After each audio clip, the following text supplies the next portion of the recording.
And welcome to the session. Welcome to my YouTube channel. Myself Sumaira. Today we are going to discuss about Gestalt personality and intelligence theories of learning. Okay, let's get started. ये syllabus है आपके +2 का। तो हमने क्या क्या पढ़ लिया है? मेजर स्कूल्स ऑफ साइकोलॉजी, इनका एजुकेशनल रेलिवेंस, बिहेवियरिज्म में सब कुछ पढ़ लिया है। कॉग्निटिव थ्योरीज पढ़ ली हैं।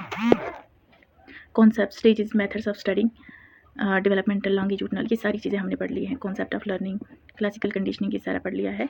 आज हमने गेस्टॉल्ट साइकोलॉजी पढ़ना है, ठीक है। तो मैंने बिल्कुल शॉर्ट में लाया है। हम क्या करेंगे, हम इसको 1 बाय 1 पढ़ लेंगे।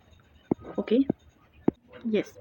तो गेस्टॉल्ट थ्योरीज अलग से हैं, जैसे हमने वहाँ पे बिहेवियरिज्म अलग से पढ़ी थी, कॉग्निटिव अलग से पढ़ी थी, और कौन सी थी, behaviourism theory, cognitive theory, social theory, वैसे गेस्टॉल्ट की theory, psychoanalytical theories, type theories, trait theories, intelligence theories. तो सबसे पहले आज हम ट्राई करेंगे गेस्टॉल्ट थ्योरीज को फिनिश करने की।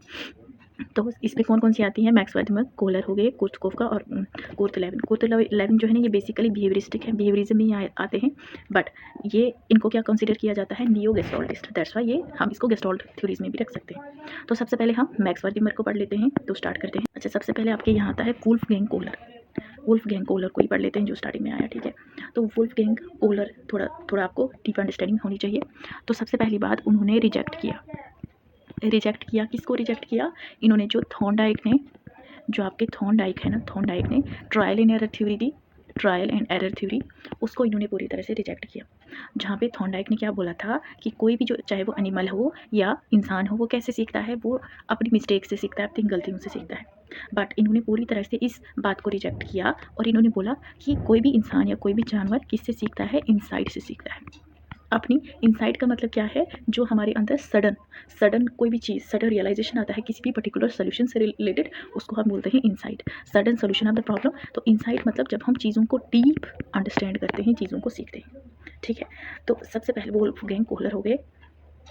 तो हम इसको वुल्फगैंग कोहलर पढ़ते हैं आगे। तो इनसाइटफुल लर्निंग इन्होंने दी। गेस्टॉल्ट साइकिल, देखो आप गेस्टॉल्ट पढ़ते हो। ये जो वर्ड गेस्टॉल्ट है, गेस्टॉल्ट का मतलब क्या होता है? जो ये वर्ड गेस्टॉल्ट है, गेस्टॉल्ट का मतलब है होल। गेस्टॉल्ट का मतलब हम क्या समझेंगे? होल हो गया, या हम इसको कंप्लीट बोल सकते हैं, होल या कंप्लीट। फॉर एग्जांपल, जैसे मैंने आपको यहाँ पढ़ाना है, पहले मैं पढ़ा रही हूँ पार्ट्स ऑफ ट्रीज, या मैं ट्री के बारे में पढ़ाऊँगी, तो पहले मैंने आपको होल दिखाना है, फिर मैं इसकी पार्ट्स की तरफ जाऊँगी। ये लीव्स हैं, ये रूट्स हैं, ये ट्रंक है ना। जैसे फॉर एग्जांपल ह्यूमन बॉडी हो गई, तो पहले मैंने पूरा एक इंसान दिखाना है, उसके बाद मैं बोलूँगी ये इसके हैंड्स हैं, ये इसके फीट्स हैं, ये इसकी आइज़ हैं, है ना। होल क्या है? Whole is more important than parts. तो थ्योरी ऑफ इंसाइटफुल लर्निंग पहली बार प्रपोज किसने की? वुल्फगैंग कोहलर ने 1920 में। और गेस्टॉल्ट का मतलब होता है फॉर्म और शेप। हम क्या बोल सकते हैं? गेस्टाल्ट का मतलब क्या है? होल या टोटल कंपोजिशन। तो वर्दीमर इसके फादर है गेस्टाल्ट साइकोलॉजी। बाद में जो मैक्स वर्दीमर की थ्योरी को आगे रिफाइन किसने किया, डेवलप किसने किया? कुर्तकोफ एंड वुल्फगैंग कोहलर ने, ठीक है। तो बेसिक आइडिया क्या है गेस्टाल्ट लर्निंग के पीछे? कि होल जो है ना, होल बहुत ज़्यादा इंपॉर्टेंट है पार्ट्स से रिलेटेड। पहले हमने होल पढ़ाना है, देन आफ्टर दैट पार्ट्स की तरफ जाना है। एवरीथिंग मतलब कुछ भी हम अंडरस्टूड नहीं कर सकते हैं उसके पार्ट्स को लेकर।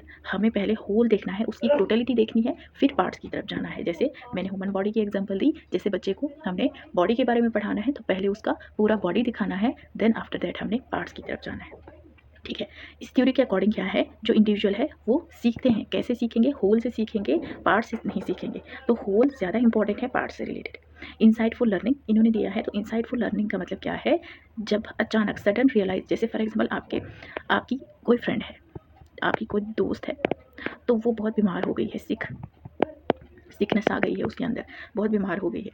एक तो वो सिक है, और घर में उसकी जो स्टेप मदर जो है वो उसको बहुत मारती है, काम करवाती है। अब आपको वो क्या बोल रही है? सोल्यूशन निकालने के लिए। तो आप क्या करोगे? आप अचानक, मतलब रात को बैठे हुए हो, अचानक आपके माइंड में सोल्यूशन आ गया कि मैं इसको ये सोल्यूशन बोलूँगी। वो जो अचानक आपके माइंड में सोल्यूशन आया, उसी को हम बोलते हैं इनसाइट, ठीक है। इनसाइट मतलब आपने डीपली तरीके से सोचा, समझा, फिर आपके माइंड में एक अंडरस्टैंडिंग लग गई, उसको हम बोलते हैं इनसाइटफुल लर्निंग, ठीक है। तो इन्होंने बहुत सारे एक्सपेरिमेंट किए, डॉग्स पे एक्सपेरिमेंट किए, मंकीज़ पे, मुर्गी पे एक्सपेरिमेंट किया, और चिंपैंजीज़ पे एक्सपेरिमेंट किया। और जो उन्होंने चिंपैंजी पे एक्सपेरिमेंट किया ना, वो बहुत ज़्यादा फेमस हो गया। इन्होंने अपना एक्सपेरिमेंट किया, 9 चिंपैंजी थे, ठीक है। बट उनका जो चिंपैंजी का और एक्सपेरिमेंट था ना, बहुत फेमस हुआ। चिंपैंजियों का नाम क्या रखा था? चिंपैंजी सुल्तान, ठीक है। बहुत ज़्यादा फेमस हो गया। अच्छा, सबसे पहले before discussing the experiment of Kohler, तो it is first understand what is the characteristics of insight. तो इनसाइट क्या होता है, एक सडन एनलाइटनमेंट, जब एक आहा वाली फीलिंग आ जाती है। आहा मतलब हमारे माइंड में एक आइडिया आ गया, एक बल्ब जग गया है ना, आहा वाली फीलिंग आती है। जब इनसाइट स्टार्ट होता है तो यहाँ पे इरोनियस रेस्पॉन्सेज स्टार्ट हो जाते हैं। इनसाइट का मतलब कोई किसी भी पर्टिकुलर प्रॉब्लम को चेंज करता है और यहाँ पे हमें अपने जो प्रीवियस एक्सपीरियंसेस होते हैं वो बहुत ज़्यादा हेल्प होते हैं। ठीक है, इनसाइट के बेस पर जो कोई भी ऑर्गेनिज्म है वो अपनी प्रॉब्लम को ईजिली तरीके से सॉल्व कर सकता है without any error. Trial and error को इन्होंने रिजेक्ट किया था, तो बिना एरर के वो प्रॉब्लम को सॉल्व कर सकता है। तो इनसाइट फुलनेस जो है वो इंक्रीज़ करती है जैसे जैसे टाइम गुजरता है, वैसे जब टाइम इंसाइटफुल भी इंक्रीज़ होती है और जो ऑर्गेनिज्म है वो ज़्यादा से ज़्यादा एक्सपीरियंसेस से सीखते हैं और जो प्रीवियस एक्सपीरियंस में उनको पर्टिकुलर जो सोल्यूशन है वो काम आया होता है वो फ्यूचर में यूज़ कर सकते हैं, मतलब अपनी प्रीवियस नॉलेज से भी सीख सकते हैं। ठीक है, तो हम थोड़ा एक्सपेरिमेंट की तरफ जाते हैं। तो इनकी बहुत इंपॉर्टेंट बुक है, बुक का नाम क्या है, इन्होंने एक्सपेरिमेंट किया था चिंपैंजी पे और वो जो चिंपैंजी था उनको उसका नाम सुल्तान रखा था। ठीक है, और बुक बहुत इंपॉर्टेंट है, बुक का नाम क्या है, मेंटलिटी ऑफ एप्स। कोलर ने एक केज में बंद कर दिया चिंपैंजी को, जिस चिंपैंजी का नाम था सुल्तान, और उनको बनाना बंच रखा, मतलब एक बनाना का बंच था, वो वहाँ पे हैंग होता है ऊपर, जैसे यहाँ पे बनाना का बंच रख दिया और सुल्तान अब उस बंच को कैसे उतारेगा और कैसे खाएगा। ठीक है, अब पहले उसको केज में कर दिया, केज में बंद कर दिया। किसको, कोलर ने केज में चिंपैंजी को बंद कर दिया जिसका नाम सुल्तान था। और चिंपैंजी के बाहर वहाँ पे कुछ लंबी लंबी स्टिक्स रखी आउटसाइड द केज, और कुछ जो स्टिक्स थी ना वो बहुत छोटी थी। फॉर एग्जांपल यहाँ पे ये स्टिक्स थी, एक स्टिक हो गई ये थोड़ी छोटी, फिर इससे थोड़ी लंबी, फिर ये फिर से छोटी, फिर ये फिर से लंबी। अब पहली ये जो स्टिक है ये इससे ट्राई करने लगा। अब ये कहाँ पहुँचती, केज के बाहर, वो नहीं पहुँचने लगी, ये भी नहीं पहुँचने लगी, ये भी नहीं पहुँचने लगी। ठीक है, फिर उसने क्या किया कि अब उसने शॉर्ट ट्रिक डिज़ाइन की कि मैं क्या करूँगा। अब बहुत सारा उसने सेवरल अनसक्सेसफुल, कभी इससे लगाने लगा कभी उससे, है ना, बट कुछ नहीं बना। फिर उसके माइंड में अचानक से एक आइडिया आया, और ये जो अचानक से आइडिया आया इसी को कोहलर ने क्या बोला है, इनसाइट। क्या बोला कोहलर ने, इनसाइट। ठीक है, सडनली सुल्तान ने क्या किया, सुल्तान ने जंप किया। ठीक है, जंप किया। फॉर एग्जाम्पल वो इस पे था तो ऊपर जंप किया, फिर भी पहले कुछ नहीं बना। फिर इसने ये जो स्टिक्स थी ना, स्टिक्स को इसके साथ जोड़ दिया, एक स्टिक हो गई, फिर दूसरी तीसरी स्टिक इसके पीछे जोड़ दी, ऐसे वो लंबी स्टिक बन गई ना, तो स्टिक ऐसे हाथ में इतनी लंबी बन गई इनको जोड़ के। फिर उसने जंप किया, तो जंप करने के बाद क्या हुआ, ये जो बंच बनाना था वो नीचे उतार के उसने खा लिया।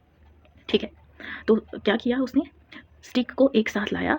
ठीक है, जो सबसे शॉर्टर वन थी उन, मतलब सारी जो स्टिक्स हैं उनको एक साथ जोड़ दिया, ऐसे जोड़ दिया सारी स्टिक्स को, और जंप मार के ऊपर से बनाना ले लिया। मतलब क्या है यहाँ पे, जो पहले एक्सपेरिमेंट उन्होंने किया, तो पहले एक्सपेरिमेंट में उन्होंने ये इनसाइट लगाया कि मुझे जंप करना चाहिए, और ये जो स्टिक्स हैं स्टिक्स को क्या किया, एक साथ जोड़ के किया। ठीक है, फिर दूसरी सिचुएशन में कोहलर ने फिर से बंचा बनाना रूफ के साथ टांग दिया, पहले ऐसे ऊपर, फिर से उन्होंने हैंग कर दिए। और इस टाइम पे भी जो सुल्तान की रीच से वो बाहर थे, और यहाँ पे उस टाइम पे स्टिक्स नहीं थी, यहाँ पे 3 बॉक्सेस थे। अब पहले तो इन्होंने ये जो स्टिक्स थी, स्टिक्स को क्या किया था, जोड़ा था और जंप किया था और पंच बनानास उतार दिए थे। अब इनको यहाँ पे भी पता था कि ट्रायल और एरर से कुछ नहीं बनेगा सुल्तान को, कि पहले मैंने ये मेरे माइंड में आया था सडन, इसी तरह से यहाँ पे भी इन्होंने कोशिश की। ठीक है, तो यहाँ पे इन्होंने क्या किया, तो इन्होंने थोड़ा छलांग मारी, क्योंकि पहले यहाँ पे उन्होंने जंप ही किया था, तो जंप की वजह से उनको बनाना मिल गया था। अब यहाँ पे उन्होंने अपना जो पास्ट एक्सपीरियंस था उसको यूज़ किया, जंप किया, कुछ नहीं बना। फिर उनके माइंड में एकदम से दूसरा आइडिया आया। ठीक है, कि ये जो बॉक्स रखे हैं, तो इन बॉक्स को मैं, जैसे ये बॉक्स हैं, 2 बॉक्स रखे हैं, तो एक इन्होंने क्या किया, पहले एक बॉक्स रखा, फिर दूसरा बॉक्स रखा, और फिर इसके ऊपर चढ़ गए। ठीक है, उसके ऊपर चढ़ने के बाद क्या किया ठीक है, उसके ऊपर चढ़ने के बाद इन्होंने जंप किया और फिर वो पहुंच गए बनाना पे, और उन्होंने वो बनाना खा लिया। ठीक है, उसके बाद क्या हुआ थर्ड सिचुएशन में। ठीक है, थर्ड सिचुएशन में अब यहाँ पे इन्होंने पास्ट एक्सपीरियंस, ठीक है, पास्ट एक्सपीरियंस यहाँ पे भी यूज़ किया, बिकॉज देखो ऐसे ऐसे थे ना ये जो बॉक्सेस थे, इनके ऊपर चढ़ गए तो जंप कर दिया।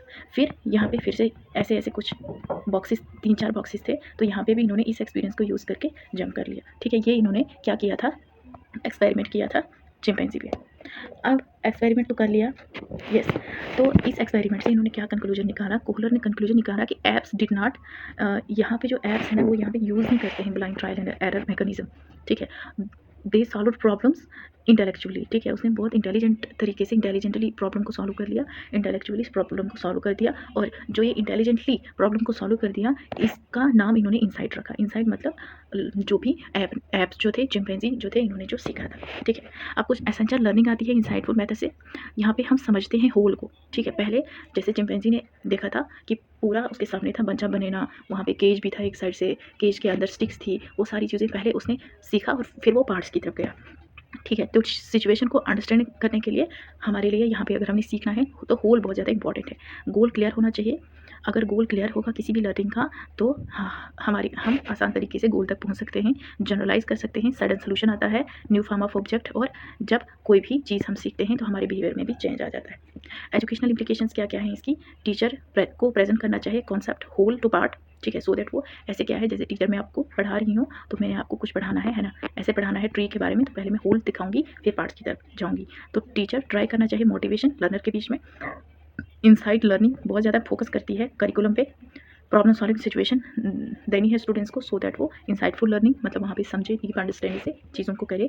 ये थ्योरी बहुत ज़्यादा हेल्पफुल है, जहाँ पे बच्चा सोचेगा, समझेगा, रीज़न कर पाएगा, सोच पाएगा, और ये कंस्ट्रक्टिव और क्रिएटिव एक्टिविटीज़ के लिए इंपॉर्टेंट है। अच्छा, क्रिटिसिज्म क्या है इसका? ट्रायल और एरर थ्योरी जो है ना, ट्रायल और एरर बहुत ज़्यादा इंपॉर्टेंट है, बट इस स्टेज पे जो है ना, गेस्टॉल्ट ने पूरी तरह से, गेस्टॉल्टिस्ट जो है, गेस्टॉल्ट स्कूल के जो मानने वाले हैं, उन्होंने पूरी तरह से रिजेक्ट किया है। हर तरह की जो लर्निंग है, चाहे वो रीडिंग है, राइटिंग है, स्पीकिंग है, हम सिर्फ गेस्टॉल्ट लॉज के थ्रू ही एक्सप्लेन नहीं कर सकते हैं। कोहलर ने इंडिविजुअल डिफरेंस को यहाँ कंसीडर नहीं किया है, जो कि क्लासरूम में इंडिविजुअल डिफरेंस होता है। हर एक जो लर्नर होता है वो सेम नहीं होता है, हर एक जो लर्नर होता है अलग अलग होता है, तो इंडिविजुअल डिफरेंस को यहाँ पे कैटर नहीं किया है। कॉग्निटिव डेवलपमेंट पे भी फोकस नहीं किया है। जो स्लो लर्नर्स होते हैं, स्लो लर्नर्स मतलब जो चिल्ड्रन विद स्पेशल नीड्स होते हैं, जो प्रॉपर तरीके से सोच नहीं पाते हैं, तो उनके बारे में भी यहाँ पे नहीं सोचा है, मतलब ओवरऑल जो स्पेशल बच्चे हैं उनकी बात नहीं की है। तो ये इसका सबसे बड़ा क्या है, क्रिटिसिज्म है, ठीक है। तो आपने शॉर्ट में कैसे नोट्स बनाना है, आपने क्या पढ़ा? वेट अ सेकंड, यस, आपने क्या पढ़ा? आपने अभी पढ़ा वोल्फगैंग कोहलर। तो आपने बिल्कुल शॉर्ट में नोट्स बनाने हैं। सबसे पहले इन्होंने बुक कौन सी लिखी है, ठीक है, बुक कौन सी लिखी है? बुक लिखी है इन्होंने the mentality of apps, the mentality. देखो जो ऊपर हमने पढ़ा ना, उसी से रिलेटेड मैं नोट्स बना रही हूँ, द मेंटलिटी ऑफ एप्स। फिर उन्होंने क्या बोला? एक्सपेरिमेंट किस पे किया था? एक्सपेरिमेंट किया था चिंपैंजी पे, चिंपैंजी, और जिसका नाम क्या था? चिंपैंजी का नाम सुल्तान, ठीक है, चिंपैंजी का नाम सुल्तान रखा था। देन हाँ, इन्होंने किसकी बात की? हाँ, इन्होंने रिजेक्ट किसको किया था? जो थॉर्नडाइक की ट्रायल एंड एरर थ्योरी है, ट्रायल एंड एरर थ्योरी को इन्होंने रिजेक्ट कर दिया, ठीक है। इन्होंने बोला कि कैसे सीखना है? इनसाइटफुल लर्निंग से सीखना है। और इनसाइटफुल लर्निंग की अगर कैरेक्टरिस्टिक्स की बात करते हैं तो इनसाइटफुल लर्निंग का मतलब क्या है? जब हम चीज़ों को सोचते हैं, डीप अंडरस्टैंडिंग करते हैं, हम यहाँ पे सडन सोल्यूशन, हमारे माइंड में सडन सोल्यूशन आ जाता है किसी प्रॉब्लम को लेकर, ठीक है। देन सडन सोल्यूशन आता है किसी भी प्रॉब्लम को लेकर। यहाँ पे हम ऑब्जर्वेशन पे बेस नहीं है, और यहाँ पे हम इंट्यूशन पे बेस हैं। ऑब्जर्वेशन पे बेस नहीं है बट इंट्यूशन पे बेस है, ठीक है। तो ये कुछ चीज़ें जो हैं वो आपने याद रखनी है। देन सेकंड हम पढ़ते हैं मैक्स वर्थिमर कौन है? ये फादर हो गए किसके? गेस्टॉल्ट स्कूल के। आपसे क्वेश्चन आता है who is the father of the gestalt school, तो Max Wertheimer is considered as the father of gestalt school, ठीक है। ये जो मैक्स वर्थिमर है ना, इन्होंने एक इंपॉर्टेंट बुक लिखी है, और बुक का नाम क्या है? Productive thinking. बुक का नाम क्या है? प्रोडक्टिव थिंकिंग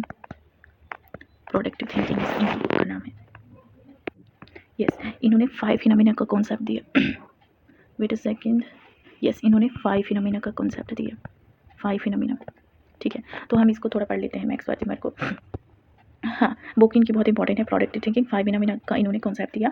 और इन्होंने गेस्टॉल्ट जो स्कूल्स हैं, गेस्टॉल्ट लर्निंग के फादर रह चुके हैं। देखो इनका कहना क्या है, पहले इन्होंने स्कूल में पढ़ने वाले, मतलब स्कूल गोइंग चिल्ड्रन जो हैं उन पर एक्सपेरिमेंट किया था, उनकी बिहेवियर की स्टडी की थी। इन्होंने बताया कि आजकल जो टीचर्स हैं वो आते हैं, वो सिर्फ समझाते हैं कॉन्सेप्ट को, ठीक है, और अंडरस्टैंडिंग पे फोकस नहीं करते हैं। इन्होंने बताया कि रोड लर्निंग पे बात नहीं करनी चाहिए, बच्चों को समझाना चाहिए, कॉन्सेप्ट क्लियर करानी चाहिए। इन्होंने कहा है बच्चे को सिखाने के लिए हमें इंसाइटफुल का यूज़ करना चाहिए। इन्होंने एक बुक बहुत इंपॉर्टेंट लिखी थी, और उस बुक का नाम था प्रोडक्टिव थिंकिंग। इस बुक में इन्होंने काफ़ी सारी चीज़ें लिखी थी, तो काफ़ी सारी चीज़ें बताई, और मैक्स वर्थिमर को प्रोडक्टिव थिंकिंग के नाम से जाना जाता है, ठीक है, क्योंकि इन्होंने ये बुक ही लिखी थी प्रोडक्टिव थिंकिंग। इनका बेसिकली काम रहा है गेस्टॉल्ट लर्निंग में, गेस्टॉल्ट थ्योरी में। जैसे कि गेस्टॉल्ट का मतलब ये है whole is more important than parts. इन्होंने बताया कि अगर आपके साथ कोई भी प्रॉब्लम होती है, और उस प्रॉब्लम का अगर आप कोई सोल्यूशन ढूंढना चाहते हो, तो इसमें 2 चीज़ें आती हैं, एक आप क्रिएटिविटी से निकाल सकते हो, और दूसरा आप पास्ट एक्सपीरियंस से निकाल सकते हो। तो इन्होंने 2 ग्रुप बनाए, ठीक है। इन्होंने कितने ग्रुप बनाए? Wait a second, I will show here. इन्होंने जब एक्सपेरिमेंट किया तो इन्होंने 2 ग्रुप बनाए, ग्रुप 1 और ग्रुप 2। जो ग्रुप 1 है, ग्रुप 1 को इन्होंने पास्ट एक्सपीरियंस से सिखाया, और जो ग्रुप 2 को इन्होंने जो क्रिएटिविटी है ना, क्रिएटिविटी से सिखाया। अब जिन लोगों ने पास्ट एक्सपीरियंस से सीखा था, जिन बच्चों ने पास्ट एक्सपीरियंस से सीखा था उन्होंने कम सीखा, और जिन्होंने क्रिएटिविटी से सीखा था इन्होंने बहुत ज़्यादा सीखा। ठीक है, तो मतलब इन्होंने बताया कि बच्चे को सिखाने के लिए जो मेथड होता है, उसके बिहेवियर को चेंज करने के लिए जो मेथड होता है, उसमें फ्लेक्सिबिलिटी रखनी है, क्रिएटिव तरीके से पढ़ाना है, फ्लेक्सिबिलिटी रखनी है, चाइल्ड सेंटर्ड एजुकेशन होनी चाहिए। ठीक है, तो क्रिएटिविटी से इन्होंने बोला कि इंसाइट यहाँ डेवलप हो जाती है, डीप अंडरस्टैंडिंग डेवलप हो जाती है। 2 ग्रुप्स लिए स्टूडेंट्स को पहले एक्सपेरिमेंट में। ठीक है, और उनका ग्रुप ए और ग्रुप बी नाम रख लिया। ठीक है, तो वैसे ही बात की इन्होंने, whole is more important than part, और यहाँ पे एजुकेशन कैसी होनी चाहिए, चाइल्ड सेंटर्ड एजुकेशन होनी चाहिए, चाइल्ड सेंटर्ड एजुकेशन पे फोकस किया। ठीक है, तो प्रोडक्टिव थिंकिंग। अच्छा, यहाँ पे अब एक वर्ड आता है बहुत इंपॉर्टेंट है, वो है 5 phenomena. 5 phenomena with I will zoom. Max Wertheimer ने 5 फिनोमिना की बात की। ठीक है, फाउंडिंग ऑफ गेस्टॉल्ट साइकोलॉजी 1910 में, और एक्सपेरिमेंट किया 5 फिनोमिना पे, और इन्होंने पब्लिश किया एक्सपेरिमेंट और टाइटल दिया उसको, जो भी उनका एक्सपेरिमेंट था, परसेप्शन ऑफ मोमेंट। 5 फिनोमिना का मतलब क्या होता है, जब भी एक इंसान है, इंसान को जो बिहेवियर है, जैसे ये क्या हो गया, जैसे माला होती है ना, कहीं भी शादी में आप जाते हो या कहीं भी मंदिर में लगी होती है, कहीं भी लगी होती है माला होती है ना, जिसमें लाइट्स आती हैं, तो ग्रीन रेड है ना, ऐसी माला होती है, तो आपको पता ही नहीं चलता है कि कौन सा कलर किस टाइम आया है ना। तो वैसे ही क्या होता है, वैसे ही जो इंसान का बिहेवियर है, कभी उसको गुस्सा आता है, कभी उसको हंसी आती है, इल्यूजन की तरह होता है। ठीक है, जैसे एक लाइट जलती है, ऑन ऑफ होता है ना, इसी तरह इंसान का जो बिहेवियर है उसको भी वैसे ही कभी गुस्सा आता है, कभी हंसी आती है, कभी क्या होता है, मतलब पता ही नहीं चलता है, एकदम से पलक झपकते ही बदल देता है। उसको क्या बोलते हैं, उस प्रोसेस को 5 फिनोमिना बोलते हैं।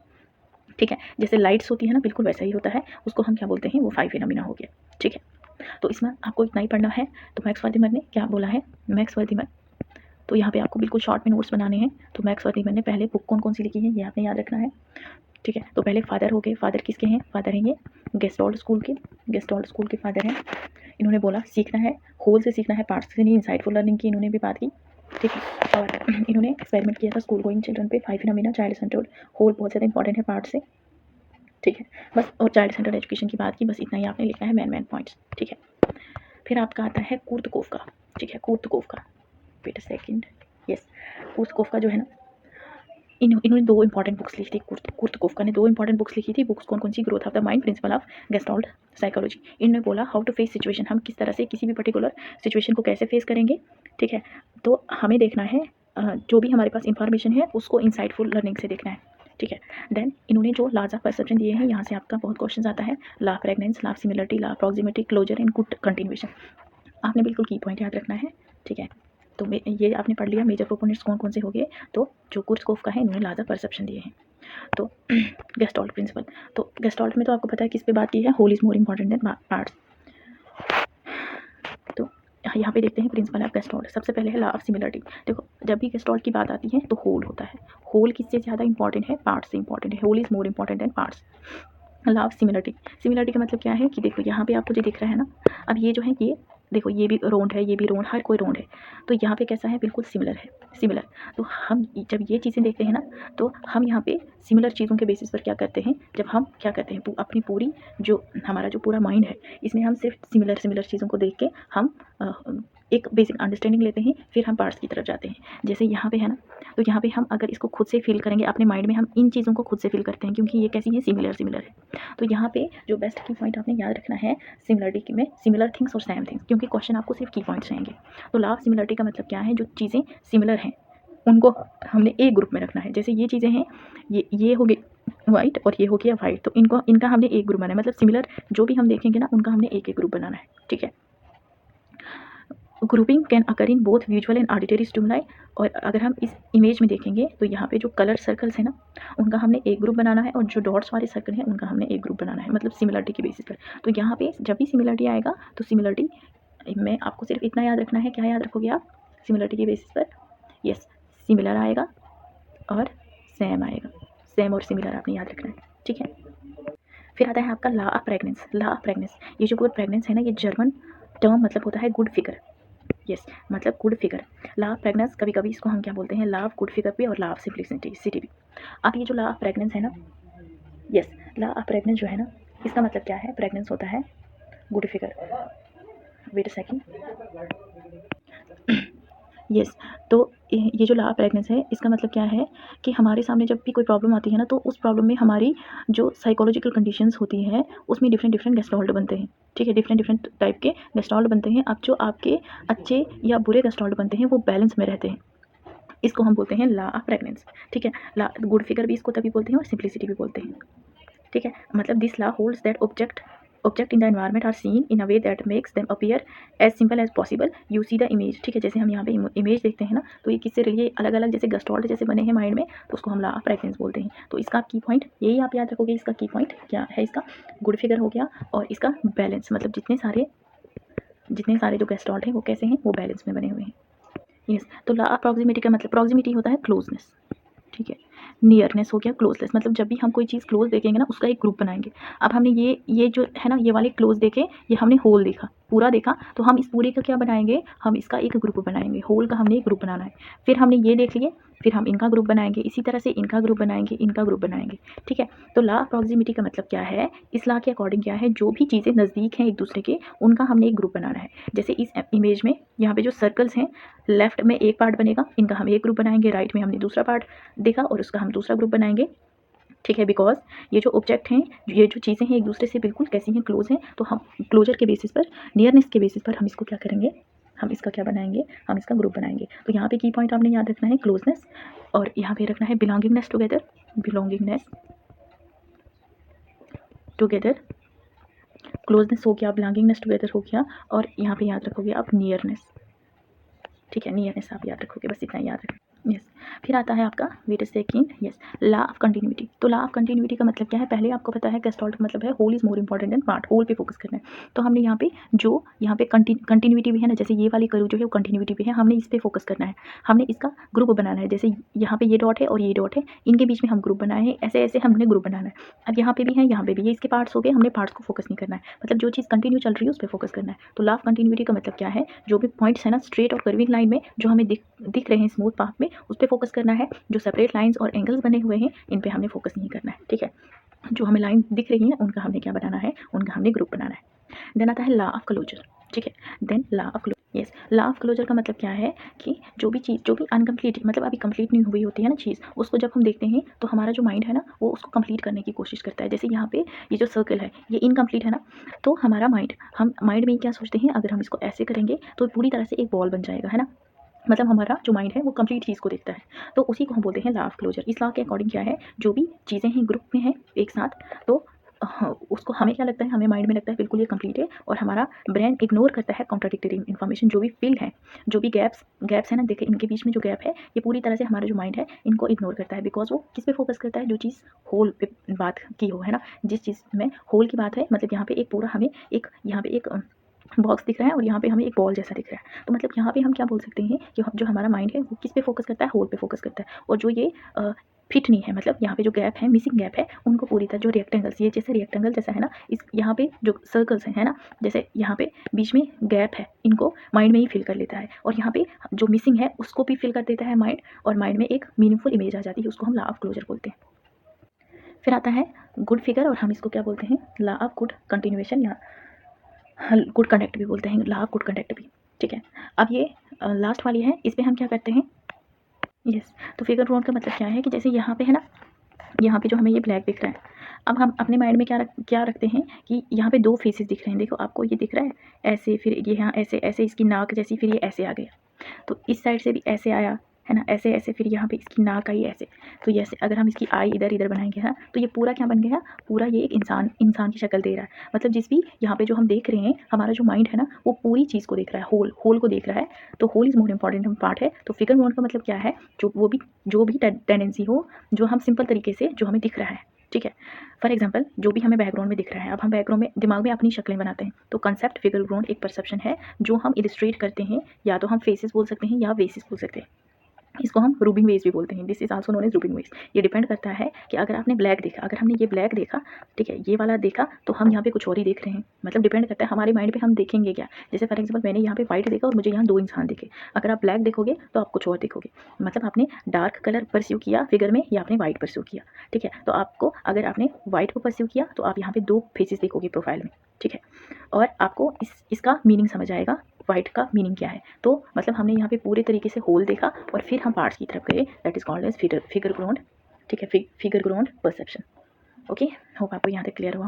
देन आता है आपका कोर्थ लेवन। अच्छा, ये जो कोर्थ लेवन है ना, यस, ये जो कोर्थ लेवन है ना, इसको हम बिहेवियरिस्टिक जो थ्योरीज है ना उनमें देख सकते हैं। बिहेवियरिस्ट क्योंकि इन्होंने बोला है कि एक जो पर्सन है, ठीक है, एक जो फॉर एग्जांपल ये बिहेवियर है, बिहेवियर कैसे फंक्शन करेगा, ये एफ है, खाली एफ। ठीक है, wait I will erase, wait a second. Yes, ये क्या है, ये बिहेवियर है, ये पर्सन हो गया। ठीक है, इसको ऐसे लिखते हैं, ये पर्सन है। पर्सन जिस भी इन्वायरमेंट में जाएगा, पर्सन जिस भी इन्वायरमेंट में जाएगा तो वो कैसे वहाँ फंक्शन करेगा, और जैसे वो फंक्शन करेगा वैसे वो बिहेव करेगा। ठीक है, जैसे फंक्शन करेगा वैसे ही बिहेव करेगा। तो इसलिए ये बिहेवियरिज्म में है, और इनको हम क्या बोलते हैं, also known as gestalt, neo gestaltist हैं। नियो मतलब मॉडर्न गेस्टॉल्टिस्ट हैं। ठीक है, अब इन्होंने बहुत इंपॉर्टेंट कॉन्सेप्ट दिया, हम उस कॉन्सेप्ट को पहले पढ़ लेते हैं। इन्होंने फील्ड थ्योरी दी, कोर्थ लेवन ने जो दिया है वो क्या है, फील्ड थ्योरी दी।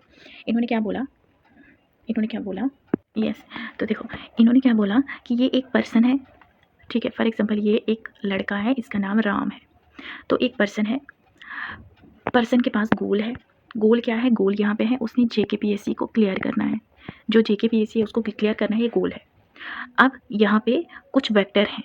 वेक्टर का मतलब क्या होता है, वो चीज़ जो आपको, ये दो टाइप के वेक्टर हैं, पॉजिटिव वेक्टर होता है, दूसरा नेगेटिव वेक्टर होता है। फोर्स करना, या तो पॉजिटिव फोर्स कर रहा है या नेगेटिव फोर्स कर रहा है। अब ये जो वेक्टर है यहाँ पे, अब यहाँ पे पर्सन बैठा है, तो यहाँ पे ड्राइविंग फोर्स है। ड्राइविंग मतलब जो आपको गोल की तरफ ले जा रहा है। फॉर एग्जांपल मैं हो गई यहाँ पे, तो मैं आपको गोल की तरफ ले जा रही हूँ, नोट्स प्रोवाइड कर रही हूँ, आपको गाइडेंस प्रोवाइड कर रही हूँ, टाइम टू टाइम आपको क्वेश्चंस निकालवा रही हूँ। तो ये क्या है, ये पॉजिटिव वेक्टर हो गया। अब आप तो फोकस हो गए, अपने गोल की तरफ बढ़ गए, हाँ मैंने पढ़ना है, पढ़ लिया। बट क्या हुआ कि घर में कोई बहुत ज़्यादा बीमार हो गया या आप ही बीमार हो गए, तो उसकी वजह से आप प्रॉपर तरीके से क्लासेस नहीं ले पा रहे हो। तो ये जो है ये आपको रेस्ट्रेंट कर, ये कौन सा वेक्टर आया, अब ये पॉजिटिव वेक्टर नहीं है, अब ये नेगेटिव वेक्टर बन गया। मतलब आपको ये रोक रहा है। ठीक है, गोल तक पहुंचने से रोक रहा है। कौन रोक रहा है, अब ये कोई बीमार हो गया या आपकी लड़ाई हो गई किसी के साथ, तो ये क्या है, ये बैरियर बन गया। बैरियर क्यों बन गया, बिकॉज ये आपके गोल तक पहुँचने नहीं दे रहा है। अब यहाँ पे ये पर्सन है, ठीक है, पर यहाँ पे ये पर्सन है, यहाँ पे उसका इन्वायरमेंट है ना, वो कैसे बिहेव करता है, वो कैसे थिंक करता है, वो कैसे सोचता है, वो कैसे काम करता है, ठीक है, वो कैसे एक्ट करता है, वो सारी चीज़ें इस ये वाला गोला है ना, इसके अंदर आता है। मतलब यहाँ पे वो अपनी जॉब, अपनी गोल तक कैसे पहुँचता है, क्या सोचता है ना, उसको हम क्या बोलेंगे, मतलब इनर वर्ल्ड उसको हम बोलेंगे यहाँ पे साइकोलॉजिकल इन्वायरमेंट है, मतलब जहाँ पे वो सोच सकता है। ठीक है, तो इसी को हम क्या बोलते हैं, साइकोलॉजिकल एनवायरनमेंट। अब यहाँ पे ये वाला जो है ना, तो ये तो हो गई, यहाँ पे इंसान है, इंसान क्या सोचता है, ये जहाँ पे वो क्या सोचता है वो इसकी इनर वर्ल्ड हो गई। और ये जो है, ये जो एरिया है, ये जो बॉर्डर जैसा है, ये उसकी आउटर वर्ल्ड हो गई। अब ये जो इनर वर्ल्ड और आउटर वर्ल्ड मिलकर किसकी बाउंड्री बनती है, इसको हम बोलते हैं लाइफ स्पेस। तो लाइफ स्पेस क्या है, ये एक साइकोलॉजिकल फील्ड है। मतलब इंसान क्या सोचता है, क्या चाहता है, क्या वो कैसे अपने गोल को अचीव करेगा, inner world plus outer world, हम इसको लाइफ स्पेस बोलते हैं। अब लाइफ स्पेस, हमारी जो लाइफ है, हम क्या सोचते हैं, हमारा गोल क्या है, हम उस गोल को अचीव करने के लिए कितना एफर्ट्स लगाते हैं, कितने हार्डवर्क लगाते हैं। ठीक है, ये तो हमारी साइकोलॉजिकल लाइफ स्पेस में आता है। अब दूसरी भी एक दुनिया है, आसमानी दुनिया है ना, मरने के बाद क्या होता है। अब दूसरी जो दुनिया है वो ये वाली दुनिया कंसिडर करो, मतलब जहाँ पे हमारा साइकी नहीं पहुँचता है, इसको हम क्या बोलेंगे, नॉन साइकोलॉजिकल। ये साइकोलॉजिकल में नहीं आता है, ये किस में आता है, ये नॉन साइकोलॉजिकल में आता है। और जो ये नॉन साइकोलॉजिकल है ना, इसको हम क्या बोलते हैं, नॉन एज फॉरेन हल। हम इसको क्या बोलते हैं, जो नॉन साइकोलॉजिकल है इसको हम फॉरेन हल बोलते हैं, और ये जो साइकोलॉजिकल है इसको हम लाइफ स्पेस बोलते हैं, लाइफ स्पेस। अब ये जो पूरा स्ट्रक्चर बनाया, ठीक है, अब ये जो पूरा क्या बनाया, यस, अब ये जो पूरा स्ट्रक्चर बनाया लाइफ है ना, लाइफ स्पेस का हमने जो ये पूरा स्ट्रक्चर बनाया, इसको हम क्या बोलेंगे, इसको हम बोलेंगे टोपोलॉजी। ठीक है, इसको हम बोलेंगे मतलब स्ट्रक्चर ऑफ लाइफ स्पेस। अब लाइफ स्पेस तो ये अंदर वाला है ना, इसके अंदर जो ये स्ट्रक्चर है, यहाँ पे फैक्टर भी आता है, मतलब जो चीज़ें हमें फोर्स करती हैं, रिपेल करती हैं, है ना, पॉजिटिव आता है, नेगेटिव, पर्सन का गोल, वो किस इन्वायरमेंट में रहता है, उसका जो पूरा स्ट्रक्चर है उसको हम क्या बोलते हैं, उसको हम टोपोलॉजी बोलते हैं। ठीक है, बैरियर क्या होता है, बैरियर होता है ये एक साइकोलॉजिकल ऑब्स्ट्रक्शन है जो हमें रोकता है, रेजिस्ट करता है गोल तक पहुँचने के लिए। अब वेक्टर को छोड़ के यहाँ पे कुछ चीज़ें और भी हैं, जैसे वेक्टर को एक और चीज़ है वैलेंस। अब वैलेंस क्या होता है, वैलेंस दो टाइप के हैं, एक तो होता है पॉजिटिव वैलेंस और दूसरा हो गया नेगेटिव वैलेंस। अब ये जो पॉजिटिव वैलेंस है, पॉजिटिव वैलेंस क्या करता है, इंसान को अट्रैक्ट करता है और नेगेटिव वैलेंस रिपेल करता है। फॉर एग्जांपल आप स्टार्ट करोगे वॉचिंग समथिंग, फॉर एग्जांपल आपने कुछ सीरियल या कुछ सॉन्ग आप देख रही हो, वॉच कर रही हो, वो क्या है, वो एक पॉजिटिव वेक्टर है, पॉजिटिव वैलेंस, वैलेंस बोलेंगे। और नेगेटिव वैलेंस क्या है, जो आपको रिपेल करता है आपके गोल तक पहुंचने से, है ना। जैसे पढ़ना अगर बोलेंगे आपको नींद आ जाती है, मतलब वो है वैलेंस, वो कौन सा वैलेंस है जो आपको क्या कर रहा है, रिपेल कर रहा है। तो ये आपको खूब समझ आया होगा। देखो यहाँ पे हम थोड़ा देखते हैं, यहाँ पे फैक्टर है ड्राइविंग फोर्स, यहाँ पे पर्सन की नीड है, बैरर आ जाता है, और इसके ये जो अंदर है इसको हम साइकोलॉजिकल इन्वायरमेंट और क्या बोलते हैं, इसको हम लाइफ स्पेस बोलते हैं, और इससे जो बाहर है, इससे जो बाहर वाली दुनिया है उसको हम फॉरेन हेल्प बोलते हैं। ठीक है, तो मेन कॉन्सेप्ट्स क्या क्या है, मेन कॉन्सेप्ट्स फील्ड थ्योरी के, इन्होंने फील्ड थ्योरी दी, तो फील्ड थ्योरी से रिलेटेड टोपोलॉजी क्या है, स्ट्रक्चर ऑफ लाइफ स्पेस, जो इनसाइड और आउटसाइड, जो बाउंड्री है, बाउंड्री के इनसाइड और आउटसाइड जो है ना, तो उसको हम टोपोलॉजी बोलते हैं। वेक्टर क्या होता है, ऐसी फोर्स जो हमें मूवमेंट, जो हाँ गोल है ना, गोल तक पहुंचने में हेल्प करती हैं। आप ये पॉजिटिव वेक्टर भी हो सकते हैं, नेगेटिव वेक्टर भी हो सकते हैं। लाइफ स्पेस क्या होता है, जिसको साइकोलॉजिकल फील्ड बोलते हैं, ठीक है, और जो हमारा इनर प्लस आउटर है। और वैलेंस क्या होता है, जब भी हमें कोई चीज़ जो अट्रैक्ट करती है उसको हम वैलेंस बोलते हैं, ठीक है, उसको अट्रैक्ट करना या रिपेल करना। तो अगर कोई अट्रैक्ट करती है चीज़ उसको पॉजिटिव वैलेंस बोलते हैं, अगर रिपेल करती है उसको नेगेटिव वैलेंस बोलते हैं, ठीक है। देन आता है आपका बैरियर, और बैरियर साइकोलॉजिकल ऑब्स्ट्रक्शन हो गया, और गोल क्या है, जहाँ जिस रीजन में हमें पहुंचना है उसको हम गोल बोलते हैं। यस, हमने सारे पढ़ लिए जो गेस्टॉल्ट स्कूल्स थे। अब हम थोड़ा पर्सनालिटी की तरफ देखेंगे, ठीक है। Personality and it's type. सबसे पहले ये जो वर्ड पर्सनालिटी है ये कहाँ से आया है, ये एक ग्रीक वर्ड है। तो जो ग्रीक लोग थे वो थ्योरेटिक, वो क्या करते थे, जब उनको थिएटर पे जाना होता था तो थिएटर के ऊपर वो मास्क पहन लेते थे एक्टिंग करने के लिए। जैसे अगर उनको सीता का रोल अदा करना था तो वो सीता जैसी पर्सनालिटी बन जाती थी। अगर किसी शेर का रोल अदा करना होता था, प्ले करना होता था, तो वो शेर का मास्क पहनते थे और वो शेर की जैसी पर्सनालिटी बन जाती थी। तो ये जो वर्ड पर्सनालिटी है ये ग्रीक वर्ड से नहीं, सॉरी, लैटिन वर्ड से हुआ है।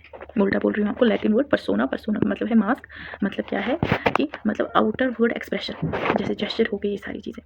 तो यहाँ पे जो ग्रीक स्कॉलर्स थे, मतलब जो ग्रीक एक्टर्स थे, तो before coming to the acting, है ना, थिएटर में जब जाते थे वो एक्टिंग करने के लिए, तो वहाँ पे वो मास्क पहनते थे, ठीक है। तो वैसी जैसा वो मास्क पहनते थे वैसी पर्सनालिटी बन जाती थी। अब पर्सनालिटी का मतलब क्या है, ये एक टोटल इंटीग्रेशन है किसका, physical personality, emotional, social and cognitive traits, ठीक है। अब डेफिनेशन भी इंपॉर्टेंट है। वुडवर्थ ने क्या बोला पर्सनालिटी के अकॉर्डिंग, पर्सनालिटी के लिए, कि पर्सनालिटी क्या है, total quality of individuals behaviour. Personality means total quality of individual, मतलब जो टोटल क्वालिटी है इंडिविजुअल्स की, उसको हम क्या बोलते हैं, इंडिविजुअल का जो बिहेवियर है, टोटल क्वालिटी। आप ऐसे याद रख सकते हो इस डेफिनेशन को, कि लकड़ी, वुड मतलब लकड़ी, तो लकड़ी जो चंदन की लकड़ी होती है उसमें बहुत क्वालिटी होती है, क्वालिटी, टोटल क्वालिटी होती है, ठीक है। According to Kurt Lewin, personality एक डायनेमिक है, डायनेमिक टोटलिटी ऑफ, डायनेमिक आप याद रखो। तो ये डायनेमिक आपको कहीं और भी याद रखना है, तो यहाँ पे आप क्या याद रखोगे, totality of system. Kurt Lewin ने क्या बोला, dynamic in totality of system. तो पर्सनालिटी क्या है, मतलब जो चेंज होती रहती है। तो हम कुर्ता चेंज करते हैं ना, तो ऐसे याद रखना। वाटसन ने क्या बोला कि पर्सनालिटी वो एक्टिविटीज़ होती है जो जहाँ पे हमने कैसे एक्चुअल बिहेवियर देखना है। फॉर एग्जांपल आप मेरे सामने बैठे हो तो मैं आपको एक लॉन्ग पीरियड तक देखूंगी, मैं आपको देखती रहूँगी। फॉर एग्जांपल मैंने आपको 3 आवर्स तक देखा, तो over a long period of time तक जब हम किसी एक पर्टिकुलर पर्सन को देखते हैं तो वैसे हमें उसकी पर्सनालिटी पता चल जाती है। तो वाटसन ने बोला कुछ एक्टिविटीज़ जो हम डिस्कवर करते हैं over a long in a period of time. तो आप ऐसे याद रख लेना कि जो वाटसन है, वाटसन, और इन्होंने एक और इंपॉर्टेंट बात की थी, जेबी वाटसन ने। जेबी वाटसन कौन है, फादर ऑफ बिहेवियरिज्म, ठीक है। तो वाटसन ने क्या बोला था कि अगर आप मुझे एक हेल्दी बच्चा दोगे, मैं उसको चोर भी बना सकता हूँ, बेगर भी बना सकता हूँ, और उसको जज भी बना सकता हूँ, बट हेल्दी होना चाहिए, ठीक है। तो ऐसे याद रखना कि जब भी हम चैट करते हैं किसी से, समवन स्पेशल से, तो जब भी हम चैट करते हैं व्हाट्सएप पे, तो हम लॉन्ग पीरियड ऑफ टाइम तक चैट करते रहते हैं। इसका ये की पॉइंट है। एल्पोर्ट के अकॉर्डिंग क्या है कि पर्सनालिटी एक डायनेमिक ऑर्गेनाइजेशन है विदिन द इंडिविजुअल ऑफ दो psychological system determine the unique adjustment to environment. मतलब डायनेमिक की देखो, डायनेमिक ऊपर कुर्ते लेविन ने भी बोला, आपने ट्रिक क्या याद रखी कि जो हम कुर्ता रोज चेंज करते हैं ना, डायनेमिक। तो आप ऐसे अल्पोर्ट का कैसे याद रखोगे, अल्पोर्ट ने क्या बताया कि पर्सनालिटी जो है वो डायनेमिक क्यों है, बिकॉज जैसा भी इन्वायरमेंट आता है according to that particular environment हम एडजस्ट हो जाते हैं। इसलिए हर एक जो इन्वायरमेंट होता है वो सेम नहीं होता है, तो अकॉर्डिंग टू द इन्वायरमेंट हमें भी चेंज होना पड़ता है। इसलिए जो हमारी जो पर्सनालिटी है वो भी चेंज हो जाती है। तो पर्सनालिटी कैसी है, वो कैसी होती है, वो डायनेमिक होती है। ये किसने बताया, ये अल्पोर्ट ने बताया। आप ऐसे याद रख लेना एडजस्टमेंट टू हिज इन्वायरमेंट मतलब यूनिक एडजस्टमेंट है ना। जैसे एयरपोर्ट का एयरपोर्ट बना दो कि एयरपोर्ट में जब भी हम चढ़ते हैं वहाँ पे हम यूनिक लोगों को देखते हैं, यूनिक तरीके से हम उनको जब देखते हैं तो हम भी उनके साथ यूनिक तरीके से हाय हेलो करने में एडजस्ट हो जाते हैं। आरबी कैटल ने क्या बताया कि पर्सनैलिटी क्या होती है, which permits a prediction of what a person will do in a given situation. तो यहाँ पे ये प्रिडिक्शन देती है कि कोई भी पर्टिकुलर पर्सनैलिटी वो चीज़ है कि जैसे मैं आपको देखूंगी तो मैं प्रिडिक्शन दूंगी कि आप किसी भी पर्टिकुलर सिचुएशन में क्या करोगे, उसको हम पर्सनैलिटी बोलते हैं। तो आप कैटल का कैसे याद रखोगे कि कैटल होता है ना मवेशी, जो जानवर होते हैं। तो कैटल जब भी हम जानवर को देखते हैं हम प्रिडिक्शन कर सकते हैं कि क्या ये कितना दूध देगी, तो आप इसको ऐसे याद रख सकते हो। आइजैक ने क्या बोला कि पर्सनैलिटी क्या है, मोर और less stable and enduring organisation of a person's character, temperament, intellectual, physique, हाँ फिजिक्स से रिलेटेड, टेम्परामेंट से रिलेटेड। ठीक है, आइजिंग का आप ये की पॉइंट याद रख सकते हो, इंटेलेक्ट एंड फिजिक, साइकी से रिलेटेड। तो आइजिंग जो है ना, आइसिंग हमारी जो आइज़ हैं वो सिंक हो जाती है जब हमारा जो टेम्परामेंट है वो ख़राब हो जाता है। कुछ भी आप ट्रिक बना सकते हो, बस आपको डेफिनेशन याद रहनी चाहिए। फिर आता है कैरेक्टरिस्टिक्स ऑफ पर्सनैलिटी। तो पर्सनैलिटी यूनिक होती है हर किसी में, जैसे मेरी जो पर्सनैलिटी है वो अलग है, आपकी पर्सनैलिटी अलग है, किसी और की पर्सनैलिटी अलग है। हर एक पर्सन की जो पर्सनैलिटी होती है वो डिफरेंट होती है, अलग अलग होती है। हर एक जो इंडिविजुअल होता है उसकी एक अपनी पर्सनैलिटी होती है, किसी भी पर्टिकुलर पर्सन की या किसी भी पर्सन की जो पर्सनैलिटी है वो मैच नहीं होती है। पर्सनैलिटी परसिस्टेंट क्वालिटी परसिस्टेंट होता है जो हमेशा रहे, मतलब मेरे अंदर अगर लॉयल्टी है तो वो भी एक पर्सनैलिटी में आता है, तो वो हमेशा रहेगी। अगर मैं चोर हूँ तो हमेशा ही रहेगी, जो क्वालिटी है वो परसिस्टेंट है। सर्टन क्वालिटीज़ जो होती हैं वो परमानेंट रहती हैं। पर्सनैलिटी एक डायनेमिक ऑर्गेनाइजेशन है किसी भी ऑर्गेनिज्म का। ठीक, डायनेमिक मतलब चेंज होता है, तो जैसा इन्वायरमेंट आएगा उस इन्वायरमेंट के अकॉर्डिंग हम चेंज हो। जैसे फॉर एग्जाम्पल हम शादी से पहले कितने मस्त होते हैं, बट शादी के बाद हमें थोड़ा बहुत चेंज आ जाता है, मतलब उस इन्वायरमेंट में हम एडजस्ट हो जाते हैं। दैट्स वाई हमारी जो पर्सनैलिटी होती है वो भी चेंज हो जाती है। पर्सनैलिटी क्या होता है, जब हम सोसाइटी के साथ इंटरेक्शन करते हैं, दूसरों के साथ बातचीत करते हैं, तो हमारे अंदर एक पर्सनैलिटी डेवलप हो जाती है। ठीक है, उसको हम पर्सनैलिटी बोलते हैं। Personality represent in unique organisation, persistent है, हमेशा डायनेमिक है और सोशल प्रीडिस्पोजिशन। पर्सनैलिटी यूनिक है और एक होल, मतलब हर यूनिक है, मतलब हर किसी में जो पर्सनैलिटी है वो अलग अलग है। आप में अलग है, मुझ में अलग है, किसी और में अलग है, सबकी जो पर्सनैलिटी होती है वो सेम नहीं होती। पर्सनैलिटी की बहुत सारी डायमेंशन है, जैसे physical personality, mental, emotional, social personality, ये सारी क्या है, ये अलग अलग टाइप की पर्सनैलिटी की। ठीक है, अब हम क्या पढ़ते हैं, अब हम पर्सनैलिटी की टाइप्स पढ़ लेते हैं। तो सबसे पहले पर्सनैलिटी की टाइप, अगर हम पर्सनैलिटी की टाइप की बात करते हैं तो टाइप ऑफ पर्सनैलिटी जो है, wait a second, I don't know what is happening with it. Okay, Hippocrates view point, Hippocrates. तो देखो कुछ चीज़ें होंगी जो आपने यूजीसी नेट में नहीं पढ़ी होंगी, न्यू होंगी, but I will try to explain in a better way. ठीक है, अगर समझ नहीं आएगी प्लीज़ आप कमेंट बॉक्स में बता देना, तो मैं उसको फिर से रिपीट करूँगी आपके लिए। हिपोक्रेट्स व्यू पॉइंट, हिपोक्रेट्स जो है इन्होंने क्या बताया कि if we want to observe a person's personality, तो हमने क्या करना है, बॉडी पर्सन का जो बॉडी का फ्लूइड है, बॉडी का फ्लूइड हर किसी का जो सिमिलर नहीं होता है। ठीक है, वो जो फ्लूइड होता है उसको इन्होंने क्या बोला है, वो जो फ्लूइड है उनको इन्होंने ह्यूमर बोला है, और इसी को इन्होंने टेम्परामेंट बोला है। ह्यूमर भी बोला है और टेम्परामेंट भी बोला है। मतलब हर एक ही बॉडी का जो ह्यूमर है, हर एक ही बॉडी में जो ह्यूमर है, टेम्परामेंट है, वो प्रेजेंट होता है। ठीक है, तो फॉर बेस्ट पर्सनैलिटी जो टेम्परामेंट है वो बैलेंस में होना चाहिए। अगर बेस्ट पर्सनैलिटी हमें देखनी है तो वो जो ह्यूमर है वो बैलेंस में होना चाहिए। अगर वो चेंज हो गया, मतलब अगर वो जो टेम्परामेंट है अगर वो ज़्यादा हो गया या कम हो गया, वो अफेक्ट करता है। तो वो जो टेम्परामेंट है उसी टेम्परामेंट के अकॉर्डिंग जो इंडिविजुअल है, जो इंसान है, उसका कैरेक्टर अफेक्ट करता है। उसका कैरेक्टर बताया है कि वो किस तरह से बिहेव करता है और किस तरह से फील करता है। अब 4 टाइप्स के टेम्परामेंट बताए इन्होंने। तो 4 टाइप्स के टेम्परामेंट कौन कौन है, सैंग्विन, फ्लेगमेटिक, कॉलरिक एंड मेलनकोलिक। तो सबसे पहले मैं आपको ऊपर पढ़ाती हूँ, यहाँ पे जगह नहीं है, सेकंड यहाँ पे मैं पढ़ा लेती हूँ आपको। तो सबसे पहले जो सैंग्विन टाइप है, जो सैंग्विन टेम्परामेंट है ना, वो कैसे होते हैं, वो ऑप्टिमिस्टिक होते हैं, मतलब वो बहुत ज़्यादा खुश रहते हैं, चेयरफुल खुश रहते हैं, वो बहुत ज़्यादा होपफुल होते हैं, उनको उम्मीद होती है कि हमारे साथ कुछ ना कुछ अच्छा होगा। बहुत ज़्यादा कॉन्फिडेंट होते हैं खुद से रिलेटेड, है ना, बहुत कॉन्फिडेंट होते हैं फ्यूचर से रिलेटेड कि फ्यूचर में हम कुछ ना कुछ करेंगे। ठीक है, तो ये कौन सी टाइप होती है, सैंग्विन टेम्परामेंट। मतलब जिनके अंदर जो फ्लूइड होता है, कैसा फ्लूइड, हमने अभी फ्लूइड की बात की कि हर एक इंसान में फ्लूइड होता है, हर एक इंसान की बॉडी में एक ह्यूमर होता है, उसको फ्लूइड कहा जाता है, और अगर उसका कम ज़्यादा हो तो उनकी पर्सनैलिटी होती है। ठीक है, अब यहाँ पे सैंग्विन टाइप की पर्सनैलिटी कौन है, मतलब यहाँ पे जो फ्लूइड है वो कैसा है, वो बैलेंस में। हम क्या बोल सकते हैं कि यहाँ पे जो इंसान का फ्लूइड है वो कैसा है, वो बैलेंस में है, ये सैंग्विन टाइप की पर्सनैलिटी हो गई। दूसरी हो गई कॉलरिक टेम्परामेंट, हम इसको बोल सकते हैं। तो ये जो कॉलरिक टेम्परामेंट है ना, तो यहाँ पे कौन सा बाइल आएगा, येलो बाइल। मतलब इनका येलो बाइल का मतलब क्या है, येलो फ्लूइड। ठीक है, तो ये जो येलो फ्लूइड है ये कौन सिक्रीट करता है, ये लिवर सिक्रीट करता है। तो यहाँ पे मतलब ये ज़्यादा हो गया है येलो बाइल। अब सारे तो बैलेंस में होने चाहिए, तभी तो इनकी अच्छी पर्सनैलिटी होगी ना। तो यहाँ पे ये बहुत ज़्यादा क्या हो जाएंगे, ये इरिटेट हो जाएंगे। बहुत इनका जो टेम्पर है इरिटेट होता है, बैड टेम्पर होता है इनका, बैड टेम्पर, बहुत ग्रम्पी होते हैं, छोटी छोटी बात पे चिढ़ जाते हैं। ठीक है, तो इरिटेबल होते हैं, ये कॉलरिक टेम्परामेंट है। देन आता है मेलनकोलिक टेम्परामेंट। ये जो मेलनकोलिक टेम्परामेंट है ना, ये दुखी रहते हैं, हमेशा सैड रहते हैं। ठीक है, आप ऐसे याद रखें ना। इसका ट्रिक ये है कि जब हमारा मिलन हो गया तो शादी से पहले तो कुछ और सोचा था, है ना, हरे हरे भाग दिखाएंगे। वो कौन सा सॉन्ग है कि शादी से पहले का ये सॉन्ग गाया था उन्होंने मेरे लिए, तुम जो बोलो तो चांद तारों को तोड़ लाऊंगा मैं, और शादी के बाद मेरी ज़िंदगी से जाने का क्या लोगे तुम। तो मतलब मिलन हमारा हो गया, शादी हो गई तो हम सैड हो गए। इसके बेस्ट ट्रिक यही है, तो सैड हो गए तो ये ब्लैक बाइल। और ये जो ब्लैक बाइल है कहाँ से रिलीज़ होता है, किडनी से रिलीज़ होता है। मतलब अगर ये ज़्यादा हो गए तो बहुत ज़्यादा सैड हो गए हो, ठीक है।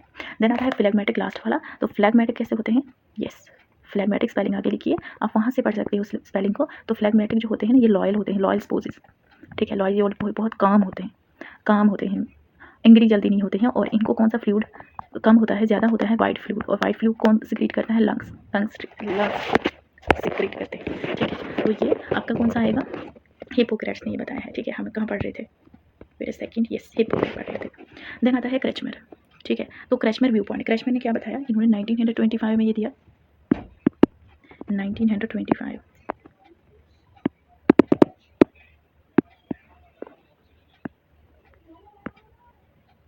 यस, 1925 में दिया। और इन्होंने बोला कि हम एक इंडिविजुअल की पर्सनैलिटी को 3 टाइप्स में, फिजिकल और फॉर्म के स्ट्रक्चर पे 3 टाइप्स में डिवाइड कर सकते हैं। एस्थेनिक हो गया, एथलेटिक हो गया और पिकनिक हो गया। एस्थेनिक, एथलेटिक और पिकनिक। ये जो एस्थेनिक है ना, ये लंबे होते हैं, बहुत लंबे लंबे टाल होते हैं, पतले होते हैं, और ये अंडरवेट होते हैं। जितना भी खाते हैं ना इनको, इनकी जो बॉडी होती है ऐसा लगता है कि इनकी जो फिजिक है ना, सिकली फिजिक है, मतलब अब ये मरने वाले, ठीक है। और इनकी जो पर्सनैलिटी होती है बहुत शाई होते हैं, सेंसिटिव, आइडियलिस्टिक होते हैं और दिन में ही सपने देखते हैं, ठीक है। इनकी पर्सनैलिटी जो है, इनको कृष्ण ने क्या बताया है, इनको शीज़ॉइड पर्सनैलिटी बोला है, CHIZOID, शीज़ॉइड पर्सनैलिटी। शीज़ॉइड पर्सनैलिटी कौन सी होती है, ये नॉन सोशेबल नहीं होते हैं, नॉन सोशेबल पर्सनैलिटी मतलब दोस्तों के साथ घुलते मिलते नहीं है। फिर एथलेटिक पर्सनैलिटी, एथलेटिक क्या है, ये टाल और वेल बिल्ड मसल्स होते हैं, ना ही ये ज़्यादा टाल होते हैं ना ही ज़्यादा शॉर्ट होते हैं, मतलब ये नॉर्मल होते हैं। तो ये कौन सी नेचर के होते हैं, मस्कुलर होते हैं, एक्टिव, प्रैक्टिकल, टॉलरेंट होते हैं, और ये एडजस्ट होते हैं किसी भी इन्वायरमेंट के साथ। देन आता है पिकनिक। और पिकनिक पर्सनली क्या है, ये शॉर्ट और फैटी नेक, इनकी गोल गोल रोड, मतलब इनको सिर्फ पिकनिक जाना अच्छा लगता है। सोशल और चेयरफुल होते हैं, हैप्पी होते हैं, गुड ह्यूमर्ड होते हैं। और इनकी पर्सनैलिटी को इन्होंने क्या बताया, पिकनिक, इनको साइक्लोइड बोला है, साइक्लोइड। साइक्लोइड का मतलब क्या है कि यहाँ पे मूड स्विंग हो जाते हैं इनको, या तो जल्दी एक्साइटेड हो जाएंगे या बहुत ज़्यादा डिप्रेस्ड हो जाएंगे। लास्ट पे आता है डिस्प्लास्टिक, भी इन्होंने बोला है, डिस्प्लास्टिक। तो डिस्प्लास्टिक जो टेम्परामेंट है या डिस्प्लास्टिक जो पर्सनैलिटी है, वो ये जो 3 है ना, तीनों का मिक्सचर है, mixture of 3, all the 3 types, ठीक है। तो आज के लिए इतना ही रखते हैं, होप आपको क्लियर हुई होंगी सारी चीज़ें। तो कल हम इससे आगे टाइप्स पढ़ेंगे, ठीक है। आप सब्सक्राइब कर लेना मेरे चैनल को, लाइक कर देना, शेयर कर देना, जो भी JKPSC या UGC नेट की कोचिंग, UGC नेट के लिए प्रिपरेशन कर रहे हैं, ठीक है। Okay, bye.